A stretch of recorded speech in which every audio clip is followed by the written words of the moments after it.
we need to talk about someone who should be a household name, but somehow isn't. Brad Lomax. Ever heard of him? Yeah, me neither.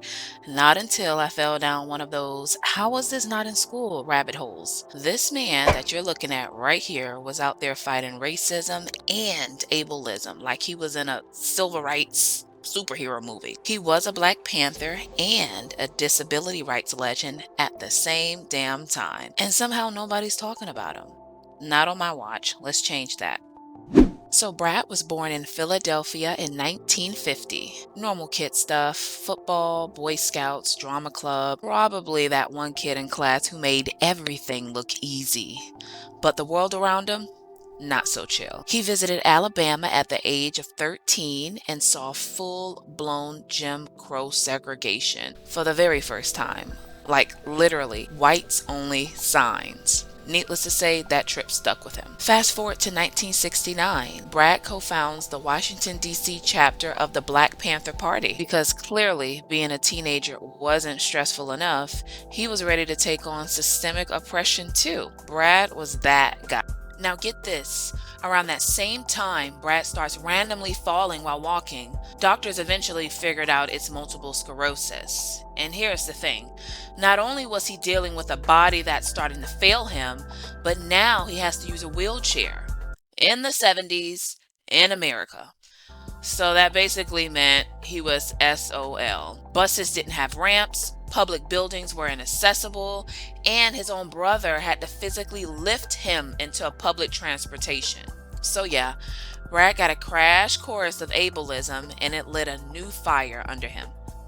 So instead of just focusing on one fight, which was oppression, racism, Brad looked around and said to himself, wait, why are we fighting racism over here and fighting ableism over there when people like me are dealing with both? So in 1975, he goes to the Center for Independent Living in Berkeley and says, hey, what if I team up with the Black Panthers and bring services to disabled folks in East Oakland's Black community? Then came 1977 and what they call the 504 sit-in. Quick background, there was this law, Section 504 in the Rehabilitation Act, that was supposed to ban discrimination against people with disabilities in federal funded programs.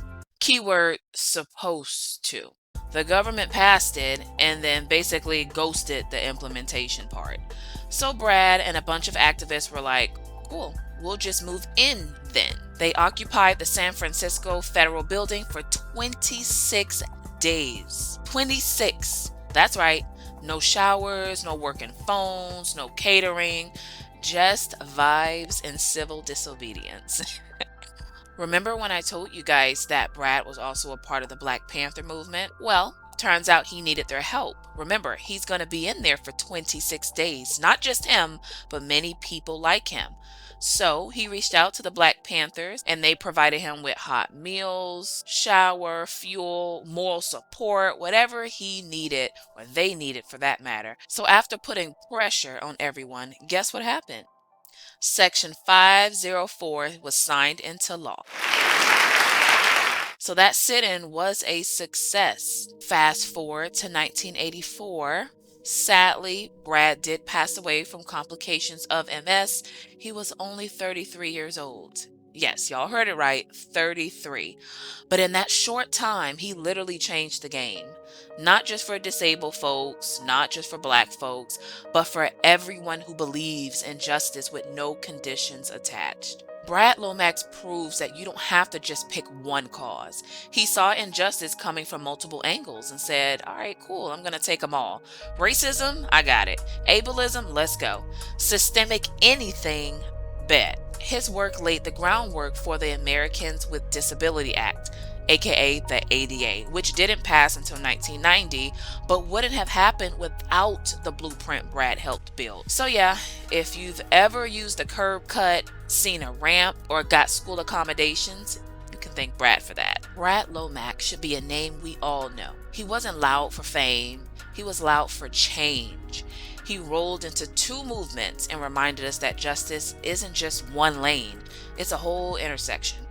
So now that you know about him, don't forget him. Talk about him. Share this story. Because Brad didn't just make history, he made it more accessible.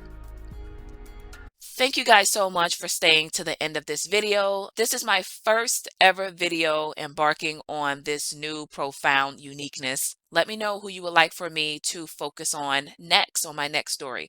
I like to highlight individuals who are unique in their own right, typically the ones that society tends to overlook for whatever reasons that may be, whether it's race, background, sexual orientation, disabilities, you name it. That's what I like to do stories on. So let me know. Until next time.